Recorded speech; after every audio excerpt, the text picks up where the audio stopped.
Everybody present. Mr. Bryan, can you hear and see me? I can hear you, and I can see the top of Kevin's head.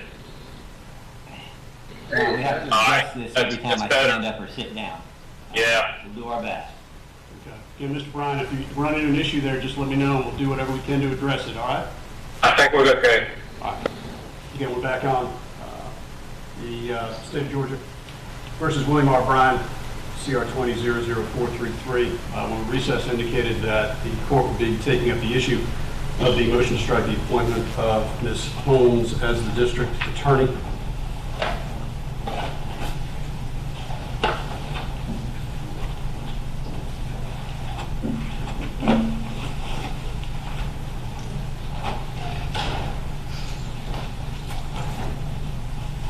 Now, there were a number of filings that came into the court over a period of time associated with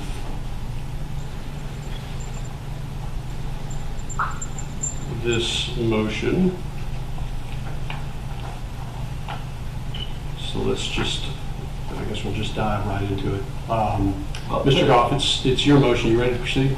We are, Your Honor. We're not attempting to backdoor any of the other motions. We're prepared to address this one today. Some of those others that would be related may be moot now, or they may have to be amended in light of the subsequent indictment.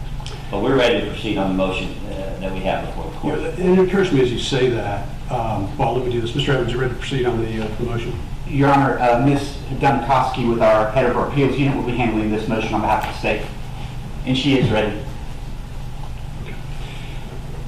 It occurred to me, well, the way we track the motions in my office is we've got a spreadsheet that lays out the motions and the responses and the dates. And even prior to indictment in this case, there were quite a few motions filed. And you'll see in my scheduling order that one of the things that I ask for is a notice from counsel whether an evidentiary hearing is requested. And so what I'm going to ask is, given all of these filings, I need to go through and figure out what we actually need to hear. And your comment there raised a little bit of a concern in my head. I don't want to start working through matters that have been, or at least you consider moot, or that don't need the court's involvement. There's better ways to spend our time. And so what I'm going to ask is, given all of the filings prior to arraignment, if there could be a notice filed indicating what you're requesting an evidentiary hearing on, that would be helpful to the court. And I intend to provide that. My goal is to adhere as closely as possible to the directions of the court. And in many cases, my motions say whether we're requesting an evidentiary hearing, but in this case, I can see there are several that don't. So I'll make sure going forward we're clear. And everything filed today, I'll make sure I get that to Your Honor and copy opposing counsel.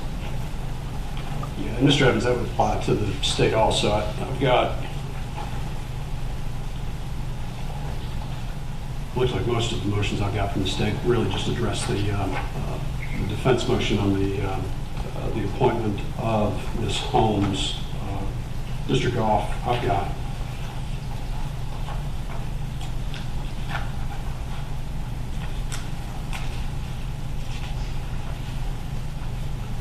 numbered.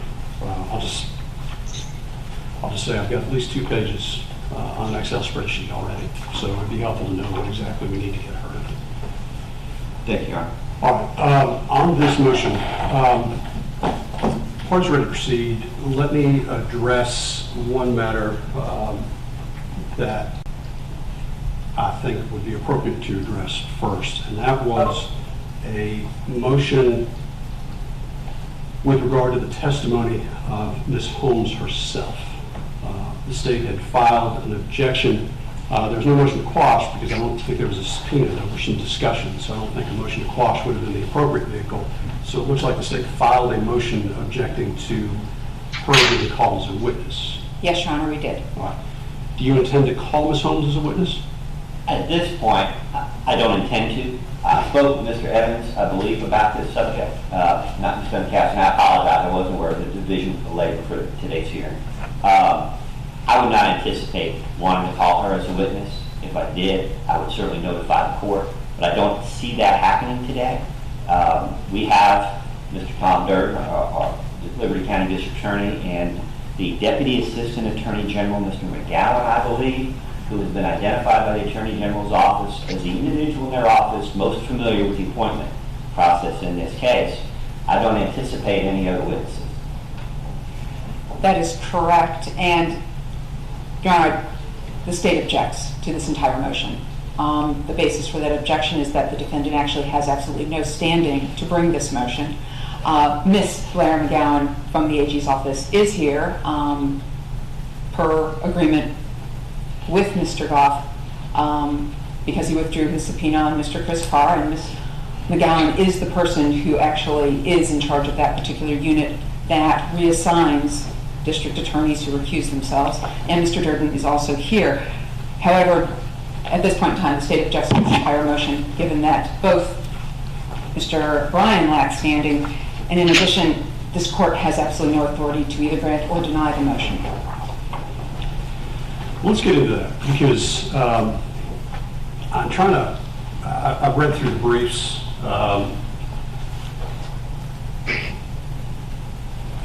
What I understand this to be, and Mr. Goff, you can address this, I guess, first, is this is the defendant's challenge to Mr. Durden's representation that he had a conflict of interest. In a roundabout way, that would be true, but what this really is ascertaining who is the district attorney lawfully prosecuting this case. Our contention is, under Georgia law, that Tom Durden remains the district attorney prosecuting this case. And if he is the district attorney prosecuting this case, then he should be prosecuting it, not somebody else. Well, isn't that a question of law? I'm sorry? Isn't that a question of law? Isn't that simply Mr. Durden, as I understand it? And there's some additional documents that the court received some notice of as possibly being used in this motion hearing. But what I had associated with the motion was Mr. Durden's letter to the Attorney General's office indicating he was recusing. And that recusal was based upon the fact, as I understand from the letter, and I understand nobody's objecting to the authenticity of the letter. No objection. So the letter indicates that Mr. Durden was assigned the case through the statute, that once he was assigned the case then, my words, not his, morphed into something a little bit different. It expanded. It became more than the murder investigation, but then also started involving some other aspects. And again, from what I understand, simply by reading the letter, he then indicated he didn't have the resources to do that, didn't realize what it was, and because of that, he had to recuse. I don't understand how that isn't a conflict of interest under the Georgia rules. And so I'm trying to understand what this is really a fight over. And those are legitimate questions. And I know the court's read my motion, and I know the court's read the state's response. And we are in uncharted territory, with all due respect to the state. The two cases they cite involve solicitors, not district attorneys. District attorneys are constitutional officers. Most counties don't have a solicitor. Let's get past that. And I agree. The statute that was addressed in the case that's cited, I can't remember the name of the case off the top of my head. Mantooth. I think Mantooth is the case everybody's talking about when it comes to state. Mantooth addresses the solicitor. That statute's a little different. It's passed a little bit after the prosecutor statute. Fair. Okay. Let's pretend for a moment that we're not going to argue. Well, not pretend. Let's not argue that for a moment. My question about this motion, which gets to the standing issue, was this is a lawyer saying they have a conflict of interest. This isn't a challenge to the legal process. This isn't a statutory challenge. This is simply, as I understand it, the defense challenging Mr. Durden's claim that he has a conflict of interest sufficient to trigger the appointment of a new district attorney pro tem. That's not a fully accurate summary of our position. Our position is this. that as a government lawyer and a constitutional officer, the responsibilities and duties of a district attorney are different than that of a private lawyer, number one, and that unlike a private lawyer, the district attorney has an office at his disposal and all kinds of ways to get resources when they're needed to handle a case. Our position is the district attorney doesn't get to pick and choose which cases they want to prosecute on the ground that they're too busy or they don't have enough resources. There are ways to address that, and as a government lawyer and a constitutional officer, the bar rules must be applied in that context, and that's a very different context. But the second point is the statute itself does not give the Attorney General the unqualified authority to appoint in the event of disqualification. The Attorney General's authority is limited by the statute itself, and the statute itself limits the Attorney General's authority to make an appointment to quote-unquote interest or relationship. If the district attorney does not have an interest in the matter or a relationship to someone in it that would be disqualifying, then the Attorney General doesn't have the authority under that statute to make the appointment. Now, who does have that authority would be unclear. Historically, it seems that courts have taken up disqualification issues and have appointed people. Granted, those are mostly solicitor cases. But the argument here is that the Attorney General's authority is purely statutory because we're talking about a constitutional officer. Outside of that statutory authority, the Attorney General can't make an appointment. So, if the reasons provided by Mr. Durden why he wishes to get out of the case, regardless of the bar rules, if the reasons provided do not meet the statutory requirement of interest or relationship as the grounds, then the Attorney General, the district attorney may be able to withdraw, but the Attorney General doesn't have the authority to make that appointment. And our position is that in this case, Mr. Durden has provided a letter to the Attorney General stating basically that he doesn't have the resources. Well, there's lots of ways for prosecutors to address those resources, and those are not addressed. The legal grounds of interest or relationship are not stated. Now, the district attorney's office, and we're not adding the Cobb County District Attorney's Office, or District Attorney Pro Tempore, kind of like a search warrant situation, they may well contend that there could be additional reasons that are not stated. Now, my understanding from speaking with Mr. Durden is there are no such reasons. But certainly the state would want to have the right to present them if they existed. But under the statute, which is very clear, interest or relationship are the only reasons that allow the Attorney General to appoint another one. Second point here is, and of course, this is all uncharted territory, and we certainly want to have the ability to preserve that issue for appeal, maybe even interlocutory appeal, depending on how the court rules. We also have the issue here of the failure to comply with the statute. When the Attorney General makes that appointment is to be filed with the clerk of the Superior Court. It is to be copied to the Chief Judge of the circuit. It is to be provided to the counsel or the parties, if they're unrepresented, who are affected by the appointment.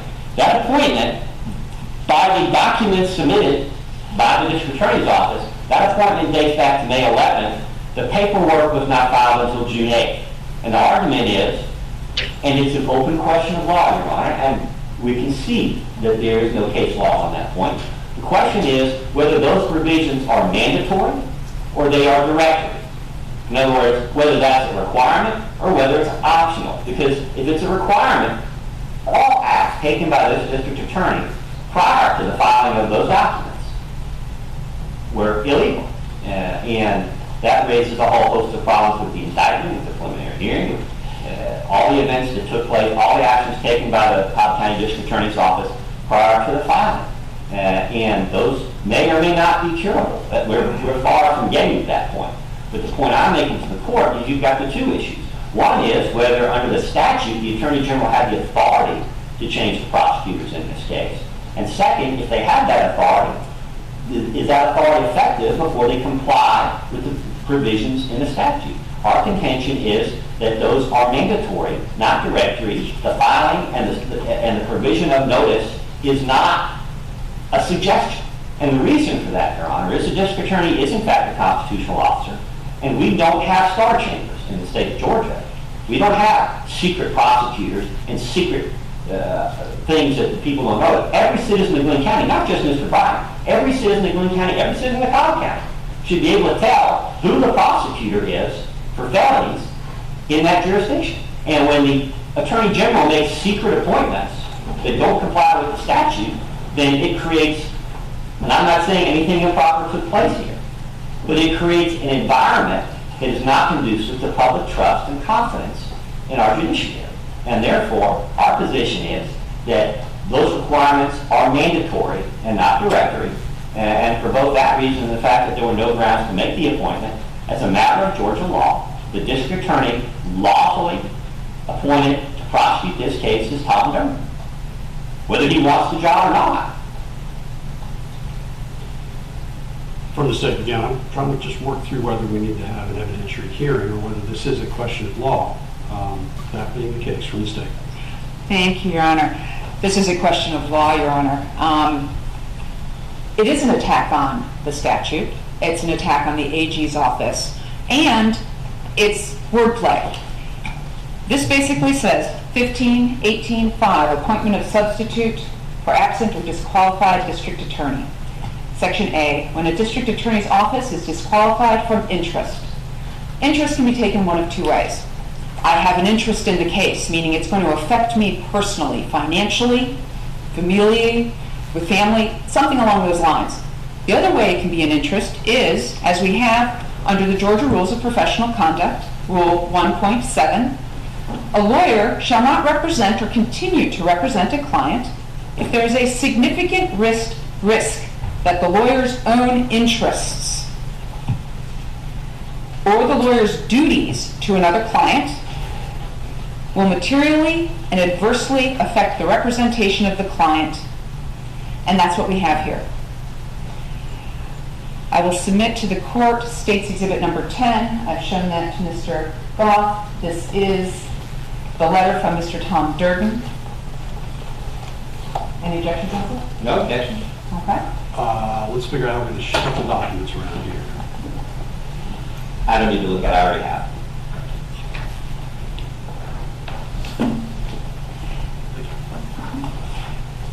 Mr. Durden's letter speaks for itself, that he does in fact have an interest that disqualifies him. He is the elected official for the Atlantic Judicial Circuit. 6 counties, only 11 assistant district attorneys, and 3 investigators.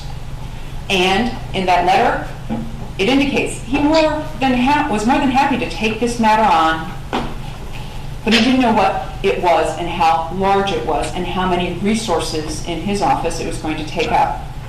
When he discovered this, he did the right thing, because he is representing the people of the state of Georgia. And I just want to make sure. 10 was admitted. Thank you, Judge. Go ahead. He was representing the people of the state of Georgia, both in the Atlantic Judicial Circuit, to whom he has a legal obligation to make sure that he can do what he needs to do to prosecute the crimes in that circuit. He also has an obligation to the people of the state of Georgia in the matter of the death of Ahmaud Arbery. And when he realized that he had taken this on voluntarily, that he did not have the resources to do this, he went ahead and disqualified himself based on his own interest, which is his interest in providing good services to the people of the Atlantic Judicial Circuit and also to the people of the state of Georgia in this particular matter. So while defense counsel wants interest to only be one thing, interest is more than one thing as it falls under the Rules of Professional Conduct 1.7a. Going behind Mr. Durden and questioning him by putting him on the stand and going, well, what were you thinking? What were you doing? Actually violates attorney-client privilege. His client is the state of Georgia. And going behind and going, well, why did you do this? And what were you thinking? And could you really have done this? He's basically saying, I have a conflict, and I have to be taken off this case. The Attorney General's office does not go behind a district attorney, an elected official, a lawyer, and go, no, you don't really have a conflict. They take the elected official's word, here's your reasoning, you have a conflict, and I have to go ahead and assign it to someone else. And in this particular case, the Attorney General's office did that. They received Mr. Durden's letter, and they appointed Cobb County District Attorney Joyette Holmes as the District Attorney pro tempore, State's Exhibit number 11. Tender State's 11 at this time. Mr. Goff, No objection. submitted.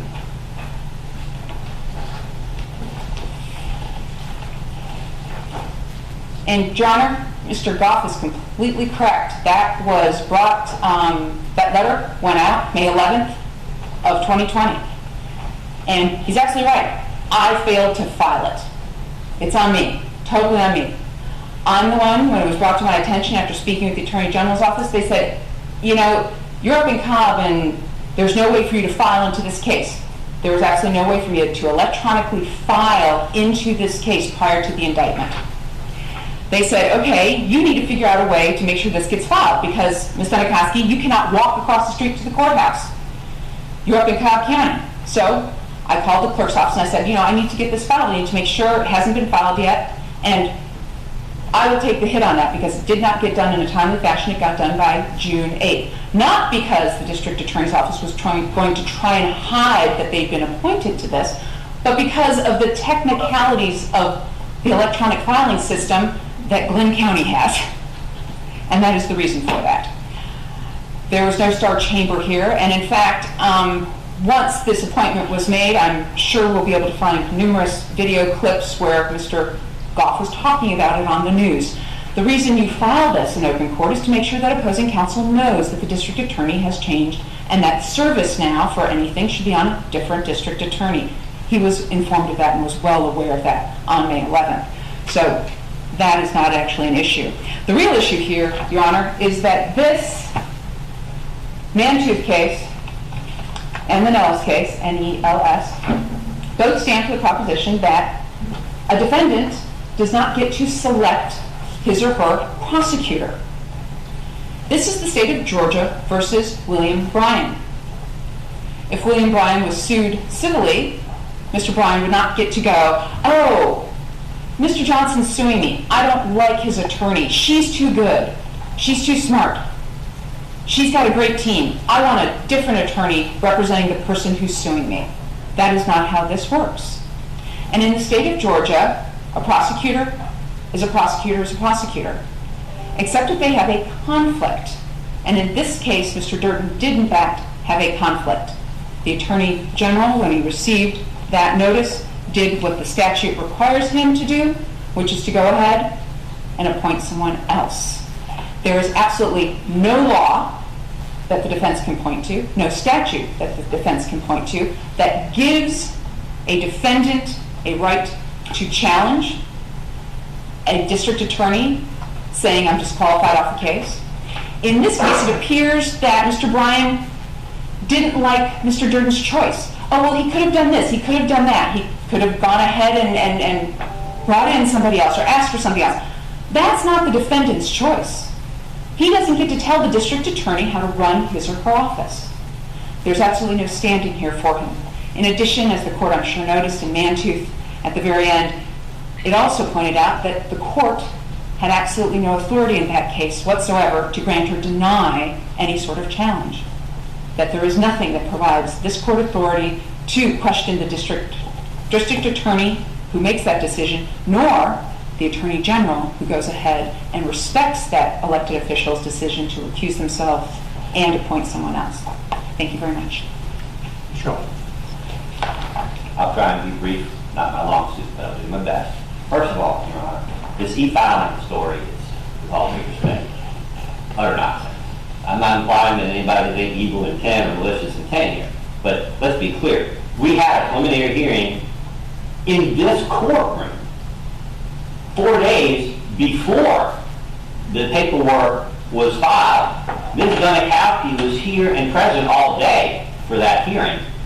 And 2 days prior to that hearing, a motion was filed, or a pleading filed, putting the DA on notice that there was a question about whether there was a proper appointment.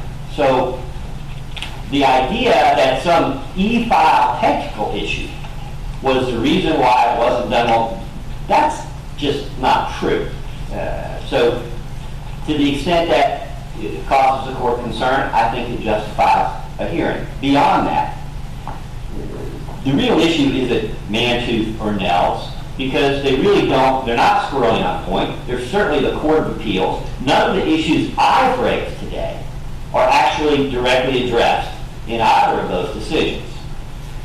The state contends that the defendant does not have the right to select his prosecutor. Now that is undoubtedly true.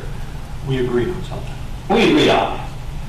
We may have an objection to a particular one or the manner in which they're appointed, but we don't get to pick. At the same time, Your Honor, the victim doesn't get to pick the prosecutor either. And this is a case, literally, of national importance. Everyone from the President of the United States on down to the janitor seems to have opinions about the matter. And we are now our fourth prosecutor. And two of those prosecutors, as I understand it, are under investigation not only by the State Law Department, but by the United States Department of Justice, supposedly, over the manner and how they got in and out of this case and what they were doing when they were in it. So I think under those circumstances, I do believe we're entitled to a hearing. And to be fair, Mr. Durden has come down here today. He's prepared to testify on this subject. So is Mrs. McGowan. I never no disrespect.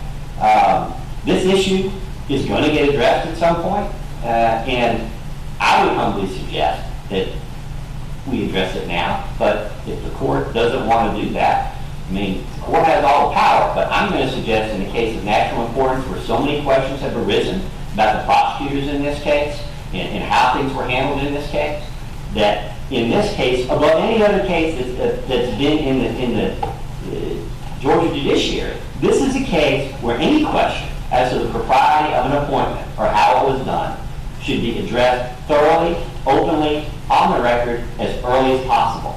And that's what we're asking to do today. All right, well, here's where I'm concerned on the standing issue. The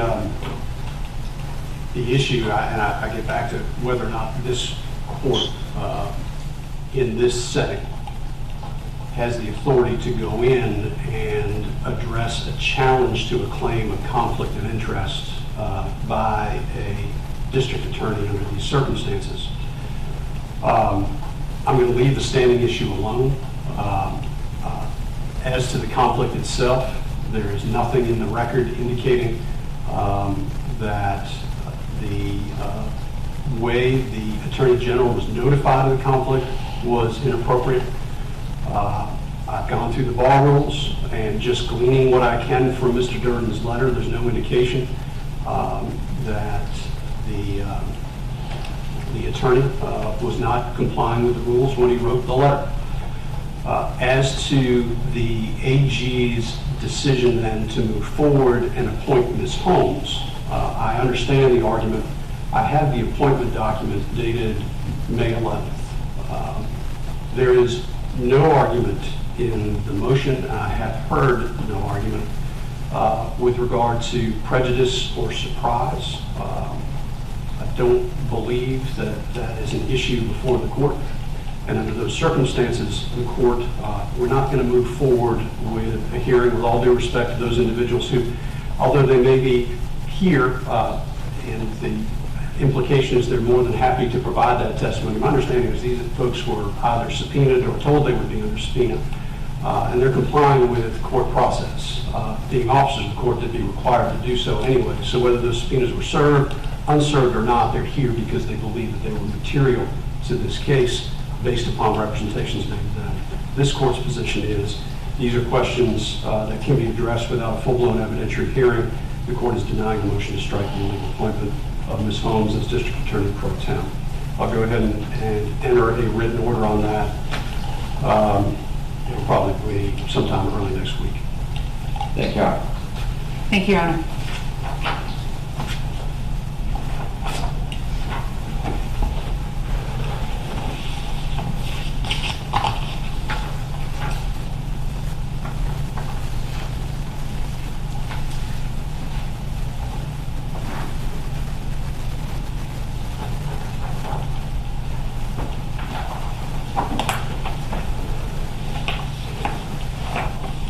The final matter that the court has before it today, as properly noticed, would be the amended motion for bond filed on behalf of Mr. Bryan dated June 24th, 2020.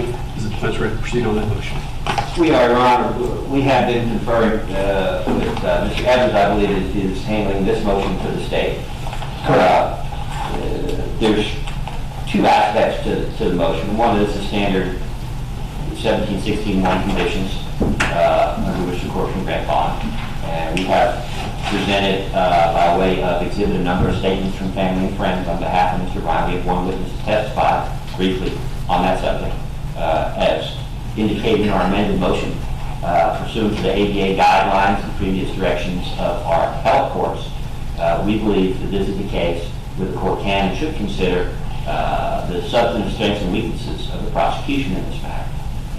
And we've discussed that, and there's the long way of doing it, and there's the short way of doing it. And unless the court has an objection, I think our proposal is both sides are going to tender their exhibits that are relative to the substance of the case itself. And rather than playing a bunch of evidence or reading, the transcript from the preliminary hearing at length, submit those and let the court review them and decide what the court is willing to consider and needs to consider and whether it impacts the decision of the court. If the court's inclined to grant bond, there's no reason to go into that. If the court doesn't care what the strengths or the weaknesses of the case are, that may not matter. So rather than spend hours trying to go through that process, I think if we take a 5-minute recess, we can probably agree on the exhibits to be filed rather than played or presented here. And we can either argue that issue now, or the court can direct us to file briefs on that subject. In which case, our bond hearing would be relatively short and relatively traditional, but we would have the record there if it was important to the court. And given the state's response to the motion, I would think it might be. So, but whatever we agree with doesn't really matter. Ultimately, it's what the court wants to do. But there are 4 or 5 videos. We don't have all the videos. We're not going to get into that today. We thought there would be more evidence here than there is, but there's enough. And we're prepared to go forward. And that would be my suggestion. We're not here in front of a jury. The court can well decide what evidence it wishes to consider under the fairly relaxed rules of a preliminary hearing. And if the state's comfortable, I'm comfortable, the court will consider the evidence that it deems relevant and will not consider the evidence it doesn't. And if it's not referenced in the court's order, I'm going to assume that the court considered it. Neither found it not persuasive or not relevant. In which case, we can probably be done within the hour, maybe half an hour. Sure. Your Honor, I will be handling this motion, and I will tell the court the state's ready to go forward. The exhibits that the state intends to introduce in as responsive matter are here in the courtroom, and they've already been furnished to both the defense, and I believe copies have also been furnished to your office per your directive from us. So all of those exhibits are now pre-marked and sitting here on my table. We'll be ready to tender those at the appropriate time in response to the defense motion for bond. So we're ready to go forward with that. And if there isn't any objection to it at that time, I trust the court will receive those for the appropriate purpose. I will, however, tell the court that I don't believe that the strength of the case has anything to do with the considerations before this court today. And because of that, that might impact the admissibility or the relevance of certain evidence that I know the defense wants to put in, namely some videos that they brought in this morning. And since that is not a factor to be considered in a bond consideration, I would object to them being admitted for that purpose. I know that is one of the things that defense counsel has alluded to. Well, ultimately, whatever the court does, we want them proffered. In the event that we file an appeal of the court's decision on the bond, should that be necessary, we would want the proffer so it would be part of the record to take up to the appeals court. But the authorities are cited in the motion, and they're not new, and they're not novel. Maybe I'm not hearing correctly, but I was under the impression there was some sort of agreement. I thought there was. I'm not sure there is. And I'm not suggesting There should be, there is, but I just heard two completely parallel, non-intersecting explanations about what we're going to do. So, we're dancing around an issue of evidence. It's a scope issue from the sounds of things. A bond hearing is not a place where we try a case. We're not trying the case today. We're not, Your Honor, but the... So what are we getting at? I don't really, you're talking about the strength of the case. There's some motions filed by the state objecting to certain, and I haven't gone through all of the evidence, but objecting to certain evidence, which under the Georgia rule seems a little questionable to begin with. Well, Your Honor... So I'm wondering what we're getting into and what we're referring to, because what I'm not going to do is have a bond hearing where the doors are thrown wide open to evidence in the case, admissible, inadmissible, or otherwise, under the pretense that we're talking about the strength of the case. So, again, we're on parallel tracks. So, why don't we take a short recess and the two of you talk about what exactly the two of you just told me, because it didn't make a lot of sense to me. If you can reach an agreement about something, stipulate to it, present the stipulation, and we'll move forward. If we can't, then we'll address the bond motion, and we'll address any objections to any presentation of evidence associated with the bond motion. Did both of you understand my instructions? Yes, Your Honor. Okay. And I would humbly suggest, I'm sure the court read it at some point, but to review the authority cited in the amended motion number 5. Mr. Goff, we're not trying your case today. We've only had a 7-hour preliminary hearing. I've read that transcript. I'm fully aware of that evidence. So we're not going back over all of the preliminary hearing matters, as well as retrying the case in the context of a bond hearing. If you've got issues specific to bond, then so be it. I'm aware of the authority, but the authority isn't try your case on the day of the bond and then just kind of see how the chips lie. That's not what we're going to do here today. So if there's evidence that you wish to present, that there's an objection to, now's an opportunity for the two of you to talk about it. If there's no stipulations reached, we'll see what the status of that conversation is and what we have to hear today. But I'd like to get into the bond hearing. So we're going to take a 10-minute recess, and I'll come back on the bench and hear what y'all plan to have me. Thank you.